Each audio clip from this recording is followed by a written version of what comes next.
La poesía hebrea expresa vívidamente las experiencias y emociones religiosas. Es un poquito acerca de la poesía hebrea en forma de introducción.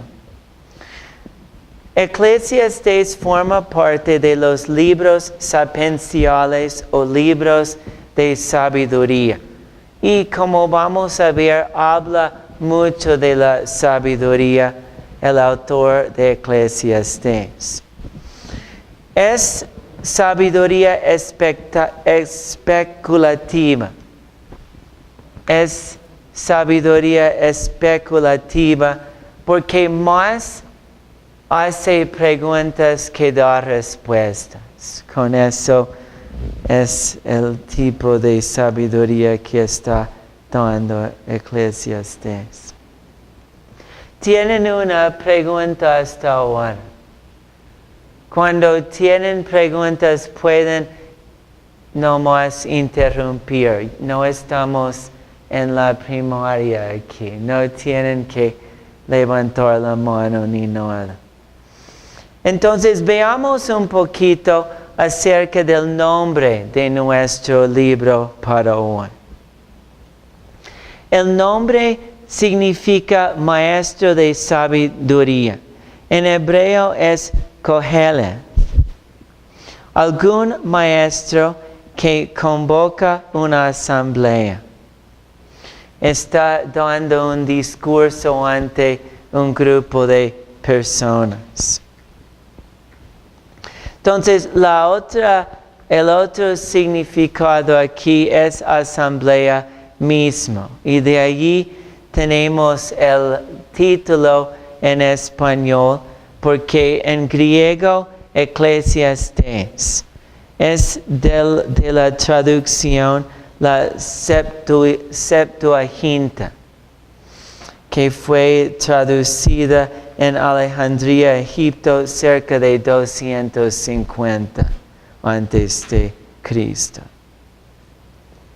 Entonces, Jerónimo era el traductor de la versión en latín, la Vulgata. Él usaba Eclesiastés y en español usamos esa traducción. Martín Lutero en su traducción usó la palabra predicador en alemán. Entonces es un poquito acerca del significado. Cuando están leyendo los libros del curso, entra en mucho más detalle que podemos hacer hoy, lamentablemente. El autor. Hay diferentes opiniones acerca del autor. Uno es que fue Salomón. Él reinó entre 970 y 931 antes de Cristo. Y como menciona en la primera parte aquí en Eclesiastés, versículo 1 del capítulo 1, estas son las palabras del maestro, hijo de David, rey en Jerusalén. Eso es parte de la razón que algunas personas piensan que fue Salomón. Y todo el libro podría ser como una descripción de su estado espiritual al final de su reinado. Otra idea es que era un descendiente posterior de David como Usías. Pero hay una parte que habla que era el más sabio. Entonces, como Salomón tenía la reputación de ser el más sabio de los reyes, es difícil pensar que ha sido otro rey, según lo que dicen los eruditos de esto, los comentaristas. La más aceptada de las opciones es la tercera, la figura del rey Salomón como ficción literaria, que el autor asumía el papel de Salomón para poder hablar de lo que habla en el libro. Pero como no estuvimos ahí, no podemos decir con 100% de seguridad. Hay algunos comentarios que dicen que fue Salomón. La guía del curso da más esa idea. Pero este libro aquí de José Grau que van a leer es la tercera opción. Y otros comentarios que usé, más la tendencia es creer en la tercera, les digo. Pero eso sería un ensayo excelente. Tomar como uno de estos tres y defender. Eso sería bueno. Porque uno tiene que investigar a más profundidad de lo que podemos hacer en este momento ahora. Pero quien sea el autor es realmente compilador y colector de proverbios. Sí. La tradición judía le asigna a Salomón directamente. ¿En dónde? La tradición judía. Oh, ellos, Te pregunto. no creo. Yo estaba leyendo un poquito acerca de los estudios judíos y tampoco hay consenso en eso.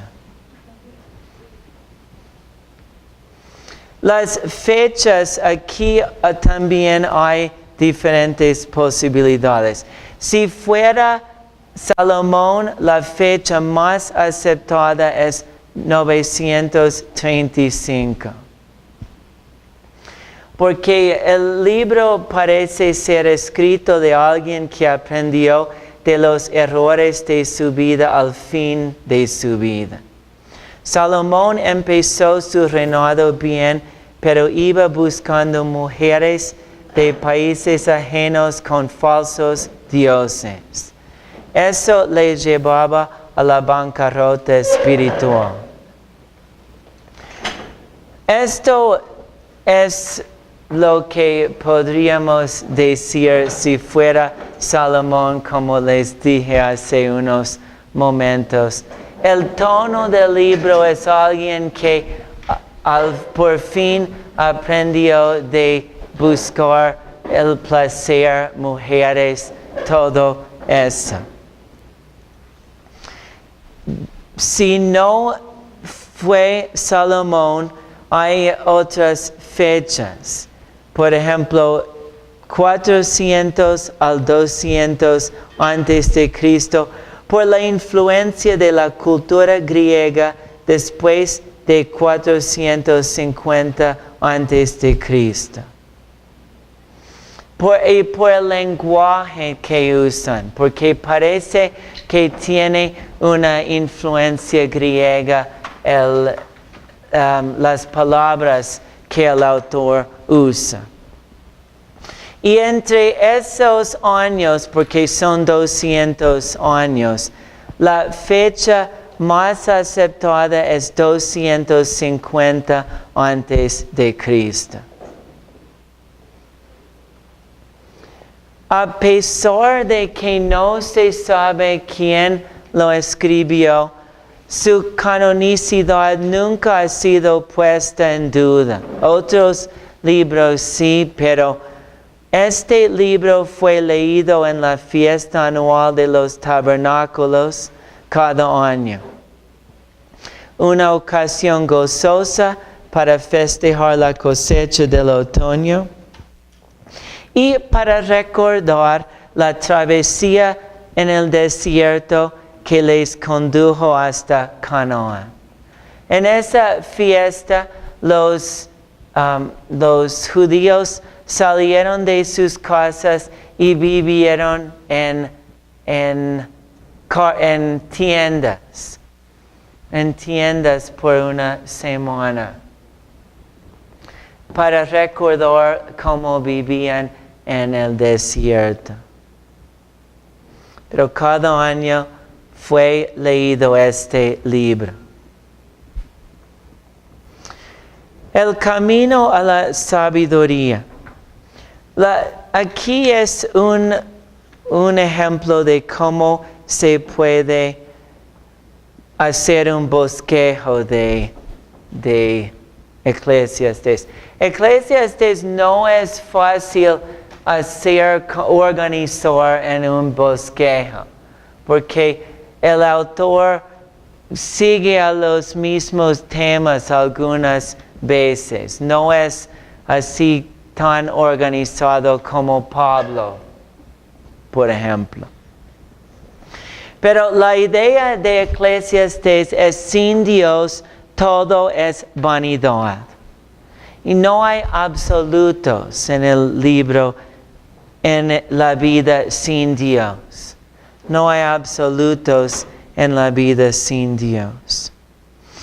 Entonces, el aprendizaje sin Dios es el escepticismo. Eso pueden buscar estos textos, no vamos a leer ahorita.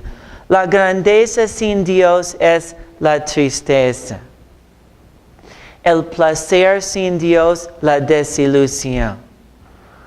El trabajo sin Dios es el odio a la vida. La filosofía sin Dios, la vaciedad. La eternidad sin Dios, el incumplimiento. La vida sin Dios, la depresión. La religión sin Dios, el pavor. La riqueza sin Dios, los problemas. La existencia sin Dios, la frustración.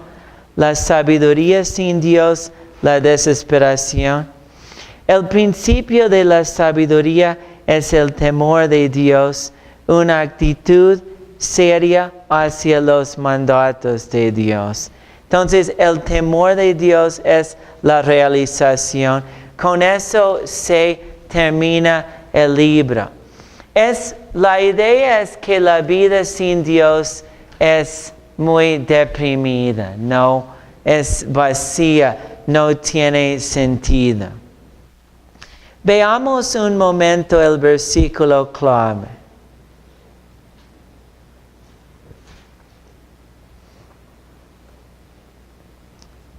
El versículo clave es Eclesiastés 12:13. Si alguien me ayuda leyendo, por favor.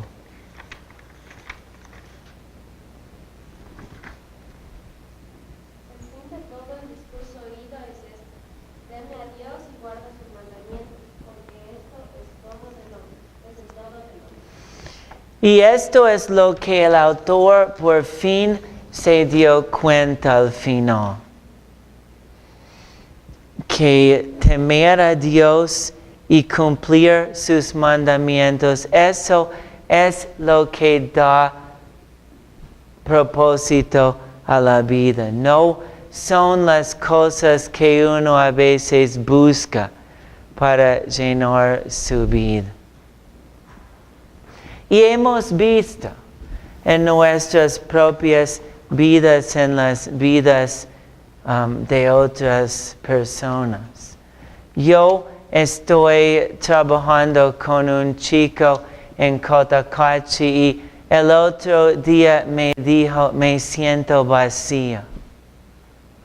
Es bueno que uno se da cuenta de eso, pero depende lo que uno busca para llenar esa vaciedad, porque a veces uno busca en todo menos en Dios.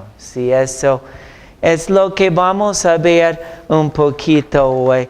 Esa búsqueda que no tiene mucho sentido. Pero siempre detrás de lo que el autor de Eclesiastés está diciendo, está Dios ahí. No sé si hay una pregunta, un comentario. Hoy vamos a aprender juntos. Vamos a ir poco a poco por el libro, por secciones, viendo.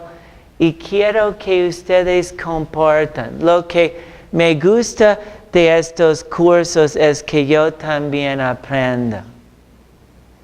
Yo me voy de estos cursos con más conocimiento por ustedes. Eso vale mucho para mí. Aquí hay un bosquejo básico en la parte que sigue aquí. No estamos viendo todo aquí. Solo déjame mencionar algo en la página 1 que brinqué. Lo siento. Son abusos de la literatura sapiencial. Un peligro aquí de leer un libro como Eclesiastés, por ejemplo, es que yo saco un versículo de su contexto y trato de explicar lo que significa. En estos libros, bueno, en toda la Biblia eso no vale, pero en estos libros como Job, por ejemplo, como Eclesiastés, si sacamos un versículo, podemos llegar a la conclusión contraria a lo que el autor está diciendo. No, estos libros no son como un buffet que solo escogemos lo que queremos del libro, no. Tenemos que leer el libro en su contexto. Y uno de los requisitos de este curso, según el guía, el autor de la guía, es leer todo el libro una vez por semana. No sé si dejaron eso en los requisitos. Yo dejé eso para mis estudiantes en Ibarra, porque al sentarse y leer todo el libro de una, allí empieza a tener mucho más sentido. Entonces, eso les animo, aunque no sea requisito para su nota. En el examen en Ibarra, yo les califiqué esa parte. Tenían que firmar y ellos recibieron puntaje por eso en el examen, porque es importante para poder entender este libro. Pero el primer abuso dice eso mismo. Las personas leen estos libros a menudo solo fragmentariamente y de esta manera dejan de ver que tienen un mensaje de conjunto. Eso es lo que acabo de explicarles. 2. A veces las personas malinterpretan los términos y categorías sapienciales, así como los estilos y modos sapienciales, y esto también puede conducir a usos equivocados. Esto es importante, tratar de entender el significado de los términos que usa el autor. Y de esto se trata, ¿no? Y el tercero, en especial en un discurso sapiencial como Job, las personas no siguen la línea argumental. Y podríamos decir lo mismo en Eclesiastés. En Job, por ejemplo, los amigos llegan para reclamarle a Job. De allí mismo a veces sacamos versículos, pero es un argumento equivocado lo que ellos están dándole a Job. Entonces, si sacamos de allí para probar algo para el bien, es un poquito complicado. Eso es importante entender cómo funciona estos libros sapienciales para poder seguir adelante, ¿no? Entonces, el bosquejo básico, ahora sí. La primera parte habla de la creencia. Todo es vanidad. En la segunda parte, la evidencia, todo es vanidad. La vida sin Dios es vanidad. Y en la tercera parte, el consejo, cómo vivir en medio de la vanidad. Aquí podemos ver que la vida no tiene soluciones fáciles. La palabra absurda o vanidad se usa, depende cómo hay diferentes maneras de contar aquí, pero se usa entre 35 y 38 veces en Eclesiastés y una vez en Job. No se usa en otras partes del Antiguo Testamento. En hebreo la palabra es Ebel. Y es interesante y la guía del curso habla mucho de eso. Es la misma palabra que el nombre Abel. Es la misma palabra. Entonces, absurda o no tiene sentido, es como una neblina que se va, que no se queda. Es lo que se queda después de explotar una burbuja de jabón, no queda nada. Es algo vacío. Entonces, la explicación en la guía de estudiante, ustedes van a leer, es que la vida de Abel no tenía sentido porque se le fue quitado. Su vida no pudo llegar a tener muchos frutos. Es una vida que no tiene sentido, es inútil, vacía, fútil y vana si no está relacionada adecuadamente con Dios. En el caso de Abel, él sí buscaba de Dios, pero su vida no llegó a tener su fin normal. En ese sentido, era Abel o absurdo. Para nosotros como cristianos, la respuesta de nuestra vida, claro, es Jesucristo. Y eso siempre tenemos que tener en la mente. Esto me gusta bastante, el libro que van a leer de José Grau, porque él escribe su libro de ese punto de vista, de como cristiano la única razón para vivir es Jesucristo.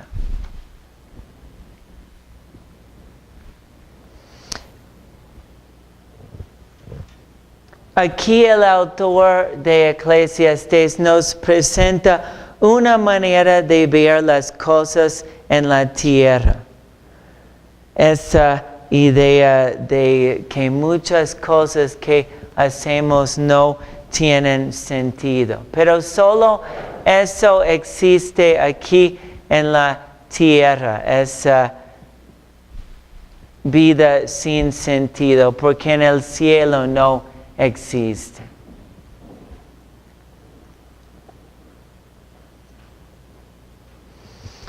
Ok, no sé si tienen alguna pregunta para poder empezar. Como terminamos un poquito tarde. ¿A qué hora vamos a hacer el refrigerio? ¿Como 10:30? 10:30, para avanzar un poquito más, ¿no? Entonces lo que vamos a hacer hoy es empezar a leer por partes el libro. Van a hacer unos trabajos en grupo también durante el día para que no se me duerman, ¿no? Así es más interactivo hacer de esta manera. Pero empezamos leyendo los primeros 3 versículos. Si alguien puede ayudarme a leer, por favor. Es Eclesiastés 1, 1 al 3. Palabras del predicador, hijo de David, rey de Jerusalén. Vanidad de vanidades, dijo el predicador. Vanidad de vanidades, todo es vanidad. ¿Qué provecho tiene el hombre de todo su trabajo?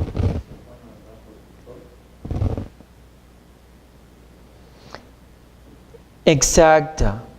Aquí cuando leemos esta introducción del libro, tal vez nos viene a la mente, pero merece la pena vivir, vale la pena vivir si la vida no tiene ningún propósito. Es un poquito, nos causa pensar estas cosas.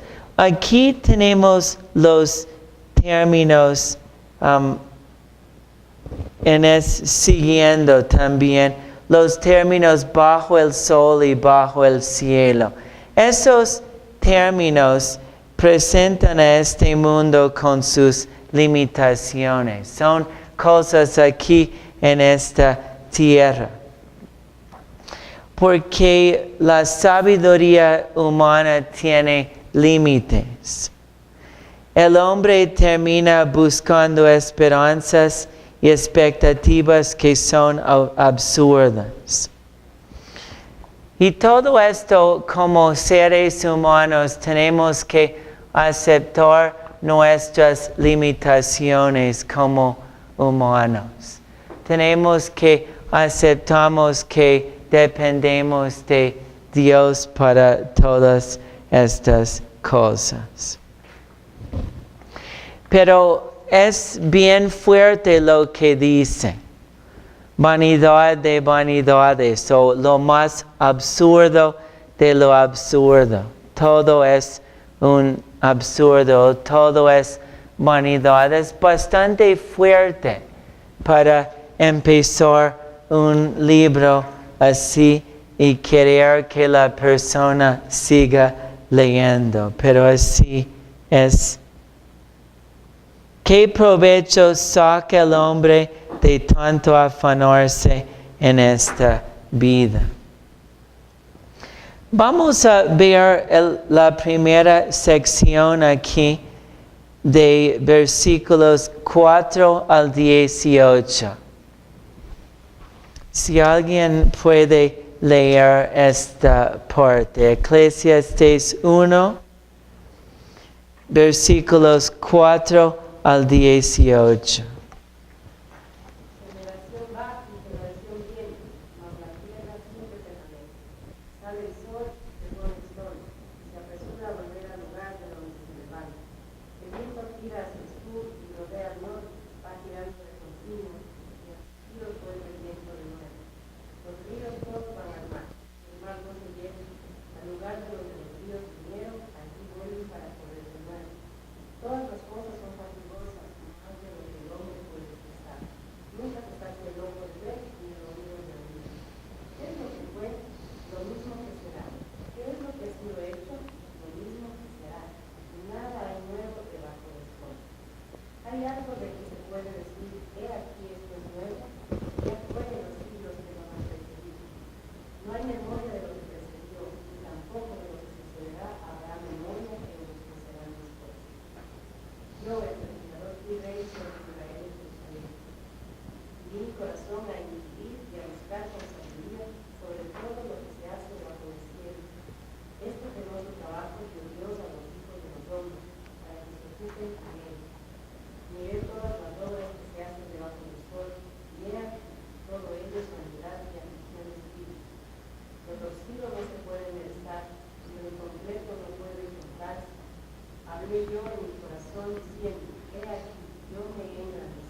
¿Qué, solo leyendo así rapidito, qué cosas les impresionan de esta primera sección después de la introducción?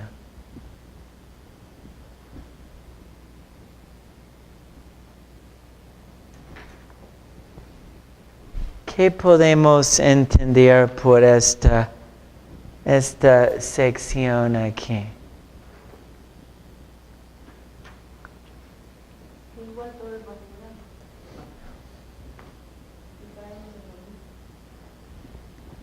Ok, todo es absurdo, todo es vanidad. ¿Qué más? Es decepcionante, digamos. O sea, la vida, así como él la presenta en este sistema, no tiene dirección. Realmente es decepcionante. El ser humano, la vida del ser humano, la búsqueda del ser humano, la historia misma, no van para ningún lado. Entonces la pregunta que me surge a mí, entonces, ¿qué se debe hacer? Dejar de investigar, dejar de jugar, dejar de mirar, dejar de vivir quizás, dejar de estudiar, ¿no es cierto? Claro, porque es una fatiga, ¿no es cierto? Sin todo resulta decepcionante. Sí, todo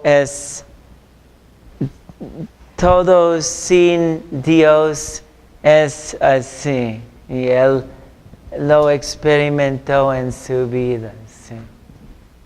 Ahora, lo curioso es que si seguimos la idea de que es Salomón quien escribe, no estamos hablando de un incrédulo, no estamos hablando de un pagano, ¿no es cierto? Estamos hablando de alguien que conocía de Dios, Sí. de alguien que creía en Él, y que en un momento también en su vida, él vivió sujeto a los mandamientos de Dios. Entonces, ¿cómo es que deriva un creyente en una reflexión así? Esa es la pregunta que me pregunto yo. Sí. Y por lo que sabemos de Salomón, él dejó todo eso, pero para buscar otros placeres y otras cosas. Entonces, podríamos tal vez concluir que a base de eso escribía de estas cosas de esa manera. Entonces podríamos decir que, digamos, este es fruto de haber abandonado a Dios. Sí, sí. Porque parece que al final de todo lo que ha pasado, escribiría el autor estas cosas. Es como un resumen de lo que él vivió. Pero también podría ser, si nosotros ponemos la tercera teoría, que fue otra persona la que guiara, podríamos, bueno, yo pienso, ¿no? Que podría ser que esto era una crítica a Salomón, que si la otra persona miró la vida de Salomón, ¿no? Criticaba a Salomón, es decir, Salomón tiene tanta sabiduría y tantas cosas y se portó así y fue así, y para qué entonces la vida es así.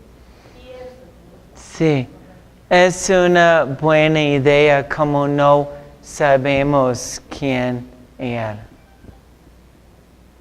Pero es como Luis Carlos dijo, la vida es lo mismo. Habla de que el sol sale. Siempre sale el sol, se pone el sol. Habla también de la tierra, que siempre no cambia, es lo mismo. El viento gira por acá, gira por allá. El mar de igual manera nunca se seca. Porque 90% de todo el agua que aquí hay en la tierra está en el mar, está en el océano. Entonces, el mar no va a secarse. Pero es la idea de que el mundo no cambia, nada es nuevo. Todo lo que a veces parece nuevo, pero es algo que ha pasado antes, ¿no? La historia, los mismos errores de la historia vuelven a pasar, ¿no? Eso es algo importante para recordarnos. El hombre quiere algo nuevo, pero no llega nada nuevo. Claro, pero en ese sentido, ¿cómo podríamos pensar, por ejemplo, el hecho de que si nosotros llegáramos, deriváramos a la conclusión final de que nada es nuevo, nosotros deberíamos llegar también a la evidencia histórica de que, por ejemplo, el desarrollo tecnológico como el nuestro ya hubo antes. ¿No es cierto? De que, por ejemplo, el método científico de investigación ya hubo antes. De que los alcances de la educación ya hubo antes. Es decir, si es así, entonces, en ese sentido no hay progreso absoluto. Sí, tal vez los medios cambian, pero las metas no cambian en un sentido, ¿no? Porque cuando por primera vez sacaron el abecedario, era algo que no habían esperado antes. Sí. Entonces,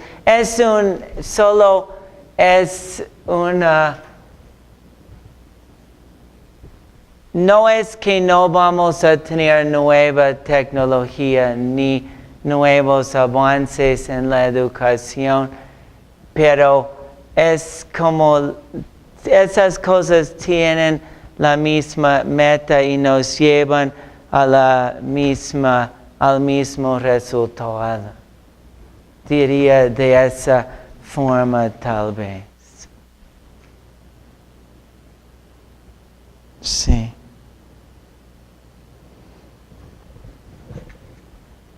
No sé si hay otro comentario acerca de esta sección. Porque solo Dios da la habilidad al hombre a crear algo nuevo, ¿no? El hombre no aporta nada nuevo que no viene de Dios. Tal vez es otra manera de pensar eso. Tengo otra pregunta en ese sentido de lo que tú dices, ¿verdad? Mira, por ejemplo, cuando Caín mata a su hermano Abel, y el Señor le sanciona, le expulsa hacia el arte. Sí. Se reconoce a Caín como el inventor de la ciudad. O sea, antes de él no hay una noción de la ciudad. Caín es el que inventa la ciudad. Pero Caín es un hombre malvado. Está apartado, separado completamente de Dios. Es decir, no hay motivación cristiana, si cabe. No hay motivación bíblica para fundar la ciudad. Sin embargo, él la funda. Y es algo nuevo. Entonces, ¿cómo puede ser según el hilo de tu pensamiento? Sí. Bueno, Dios sí usa al pecador a hacer cosas, ¿no? Vemos lo mismo hoy en la tecnología. Mucha de esta tecnología no está llegando a través de cristianos. Yo diría que la mayoría no llega a través de cristianos. pero Dios usa al hombre a realizar sus propósitos, ¿no? Pero no es fácil aceptar, no digo que sí, pero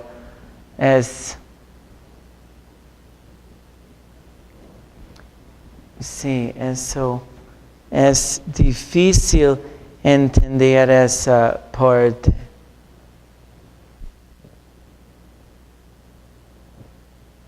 Porque el ciclo de vida sí cambia, pero dice aquí en versículo 10, hay quien llega a decir, mira que esto sí es una novedad, pero eso ya existía desde siempre entre aquellos que nos precedieron. Claro, y eso daría la impresión inclusive de que no está hablando tanto de propósito, cuanto de la objetivación de algo. Es decir, mira, Sí. ¿cierto?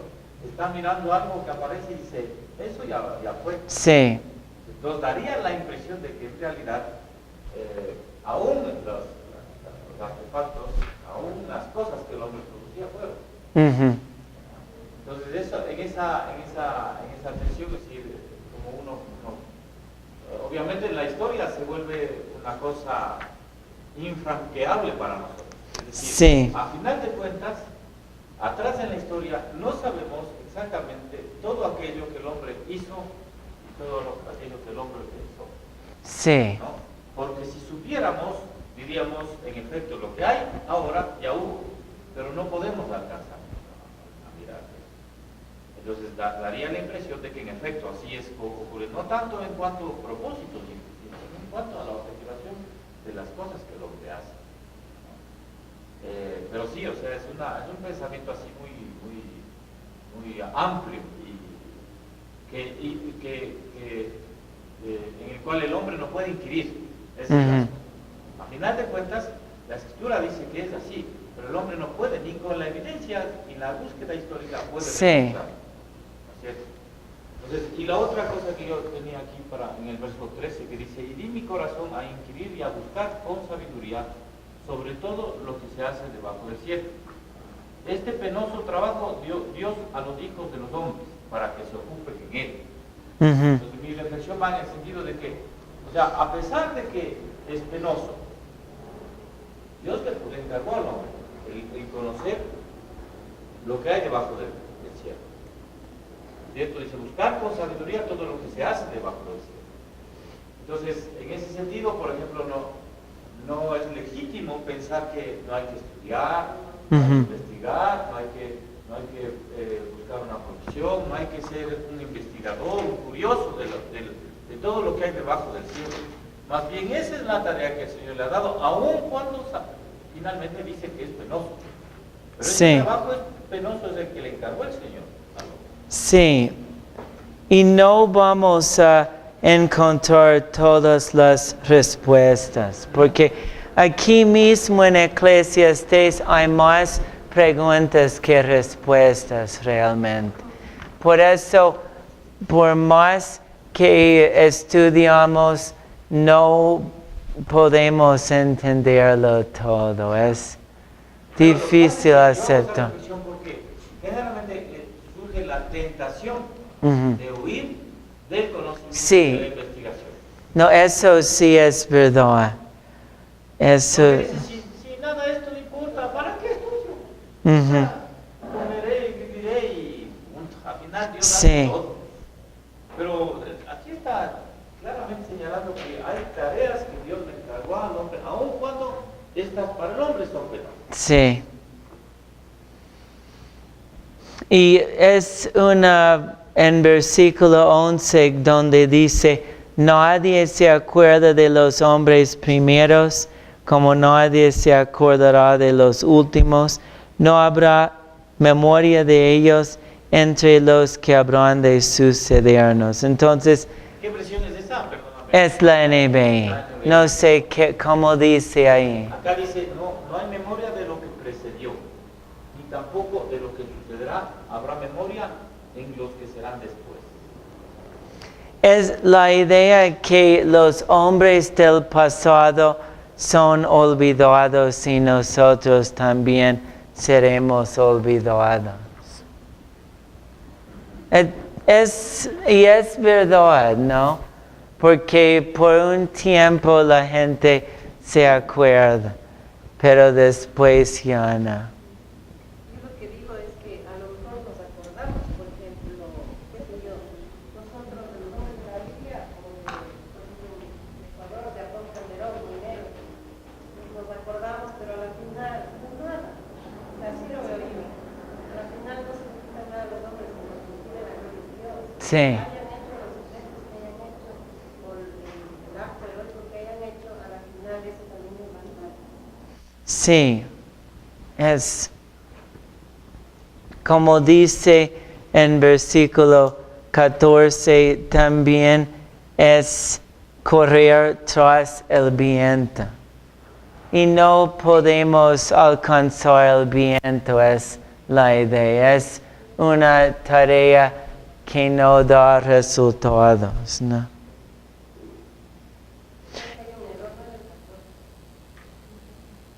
En 14, sí. 1:14.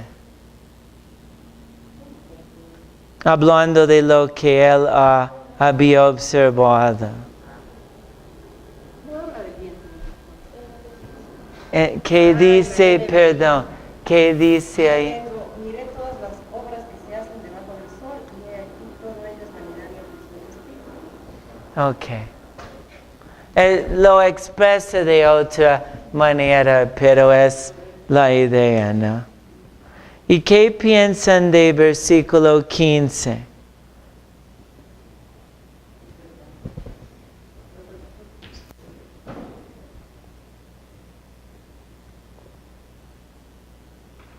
Sí. Los tosquidos no se pueden enderezar, se refiere a hacer el Sí, no entiendo, no sé qué está hablando la. ¿Qué piensan ustedes de esa parte?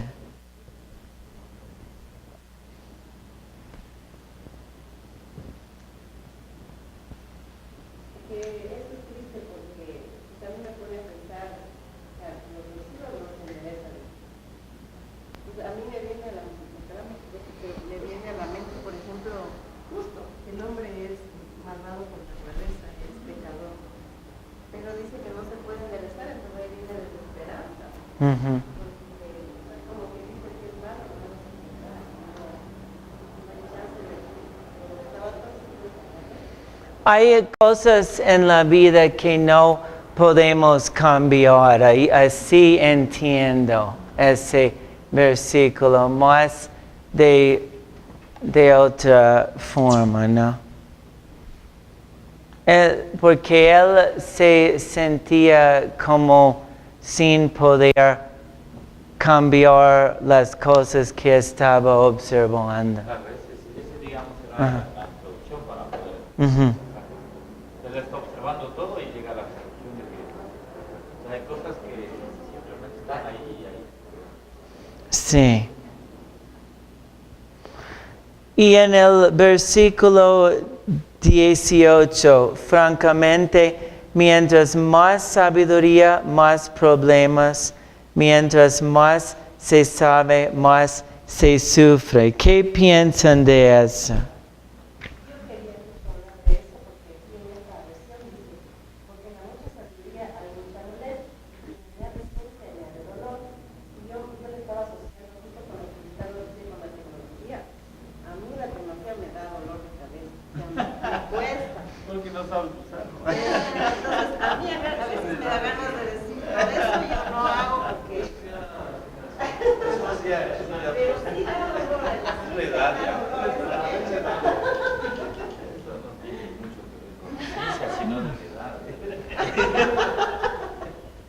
Pero sí tiene su punto, ¿no? Eso.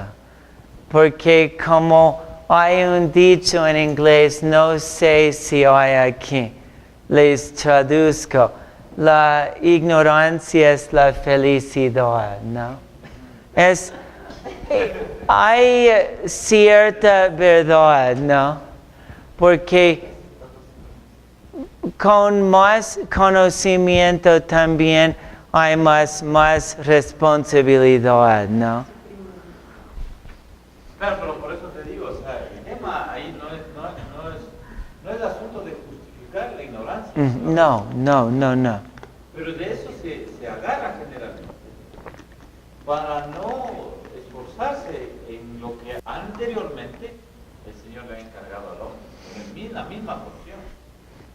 Sí. Lo penoso es que mientras más vamos a saber, más vamos a sufrir. Eso es lo penoso, lo que está diciendo en el pasaje.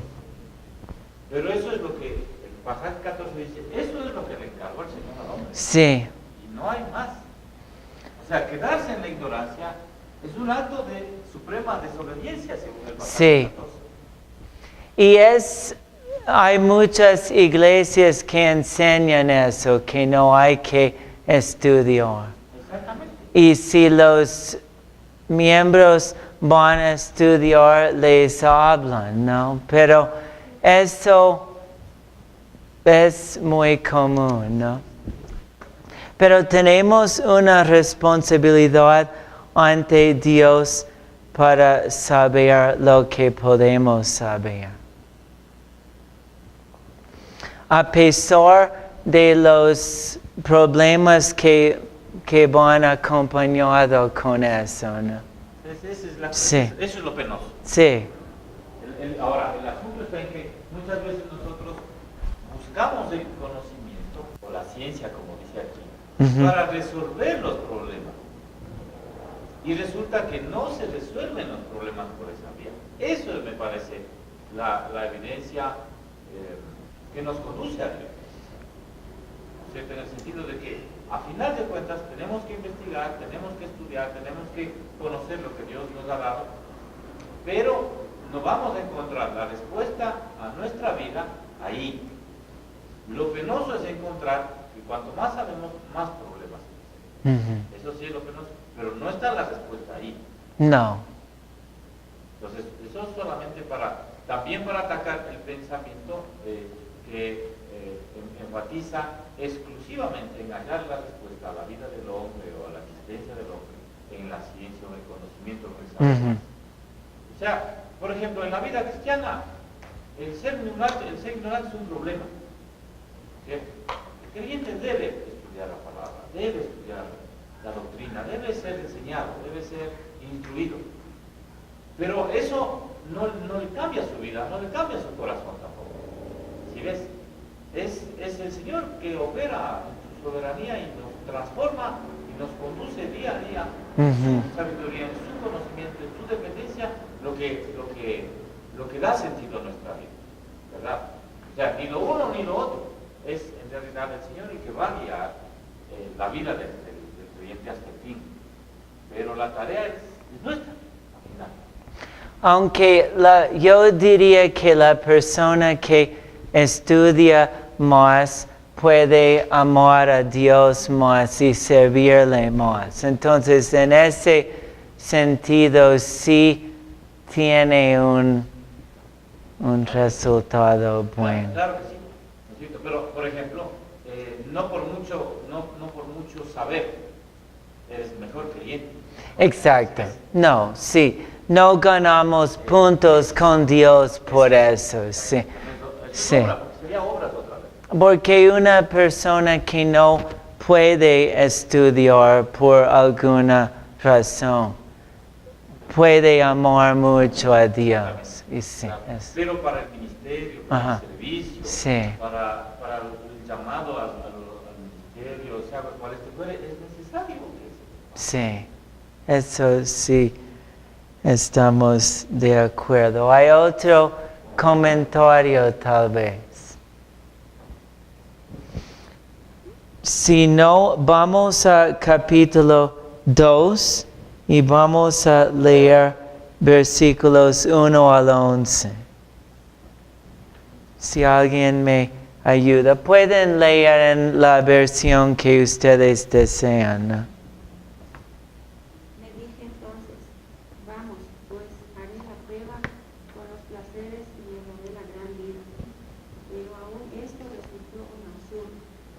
A la vista la considero una locura. En cuanto a los placeres, ¿para qué sirven?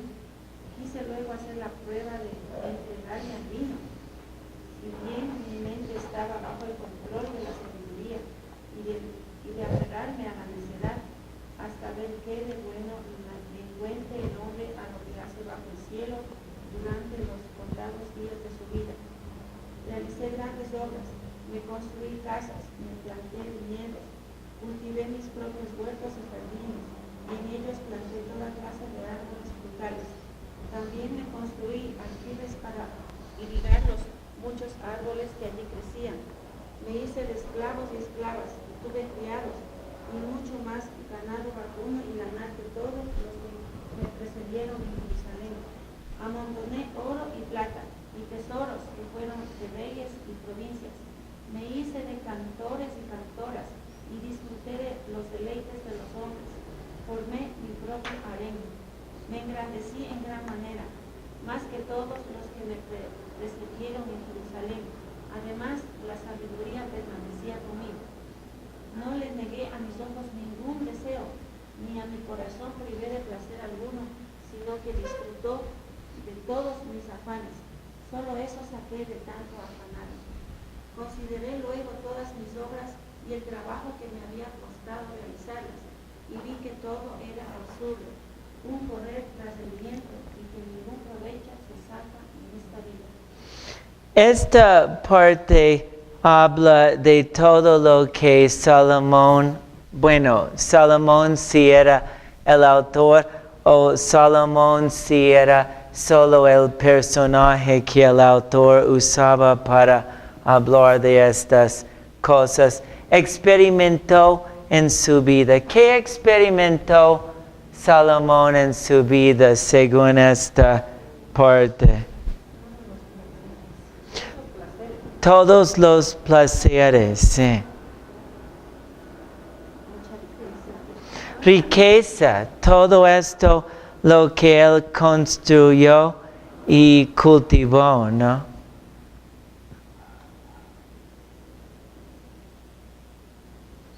Algo más.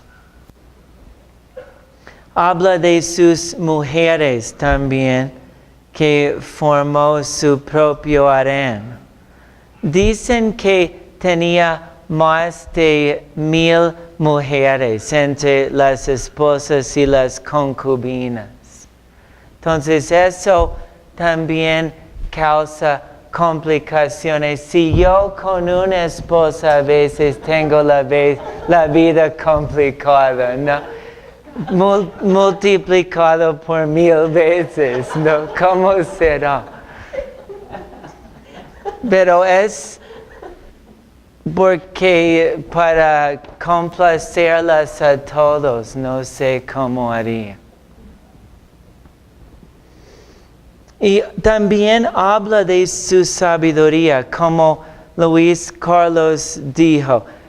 Durante este tiempo, él estaba todavía con la sabiduría, ¿no? Y es difícil poder pensar en eso, pero podemos ver en el día de hoy las personas supuestamente